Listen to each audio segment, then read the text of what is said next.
ఆదాము చెప్తున్న సాక్ష్యం వినండి. ఆదాముకు 2 ప్రమాణాలు చేయించాడు. ఈవిడెవరో చెప్పు, తర్వాత నీకు పెళ్లి చేస్తాను. ఈవిడెవరో చెప్పు అంటే, ఎవరో ఏంటి ప్రభువా? నా ఎముకలలో, ఇతను గాఢాంధకారమైన నిద్ర అన్నట్టుగా నిద్రలో ఉన్నాడు కదా. How did he no? దేవునికి స్తోత్రం కలుగును గాక, దేవునికి స్తోత్రం కలుగును గాక. గాఢమైన నిద్రలో ఉన్నాడు కదా. ఎలా తెలిసింది ఈయనకు? ఎవరు చెప్పారు ఈయనకు? ఎదురింటోళ్ళు చెప్పేసి ఉండొచ్చండి. ఎదురింటోళ్ళు ఉంటాయి కదా. మా బాప చెప్పేసి ఉండొచ్చండి. బాప ఉంటే కదా, అత్త ఉంటే కదా, నాన్న ఉంటే కదా. ఎవరు లేరు. దెన్ హౌ అంటే, దేవునికి స్తోత్రం కలుగును గాక. ఇక్కడే అద్భుతమైన ప్రత్యక్షత ఉందండి. అదేంటో తెలుసా?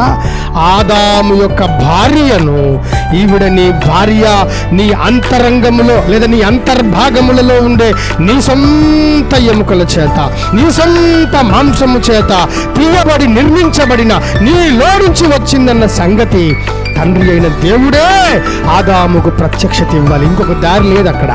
దేవుడి స్తోత్రం కలుగును గాక. ఇంకొక దారి ఇవ్వాలి. సో వాట్ ఇట్ సేస్, ఇదేం చెప్తుంది అంటే, నీకు భార్య, నీకు భర్త దైవ ప్రత్యక్షత ద్వారా ఏర్పాటవ్వాలి. అప్పుడు మీరు విడిపోరు.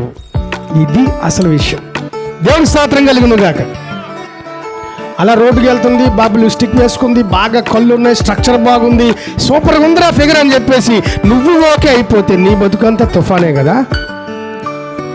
నీకు ప్రతిరోజు రైనీ సీజనే, 365 రోజులు బురద బురద బురదే.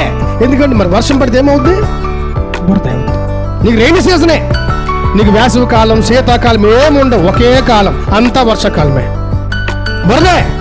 ఎందుకయ్యా పెళ్లి చేసుకుని 2 రోజుల్లో 3 రోజుల్లో ముక్కలు చేసుకున్నారు.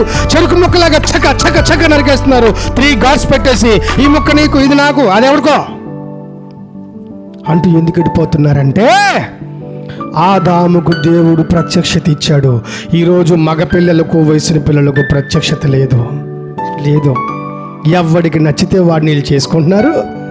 వాళ్ళు కూడా ఎవరికి నచ్చితే వాడు చేసుకున్నాడు. ఎక్కడ నిలబడతాయి పెళ్ళిళ్ళు? ఎలా నిలబడతాయి పెళ్ళిళ్ళు? You must have the revelation from God. దేవుడి నుంచి ప్రత్యక్షత కావాలి. నీ కంటికి నచ్చిందని, ఎవరో అవతల స్ట్రక్చర్ బాగుందని, లేకపోతే ఆడు బాగా 6 అడుగులు ఎత్తున్నాడని, ఇంత బాడీ ఉందని, కండలు బాగా తిరిగాడు, సూపర్గా ఉన్నాడు, అందరితో చెప్పేస్తుంటుంది ఏకంగా. సూపర్. మరి లాస్ట్ వరకు ఎందుకు సూపర్గా ఉండొచ్చు కదా? సూపర్ అన్నావు కదా, మరి ఆఖరి వరకు ఆడుతూనే ఉండొచ్చు కదా. దౌర్భాగ్యం. It's because of the lack of the revolution from God himself. దేవుడి నుంచి ప్రత్యక్షత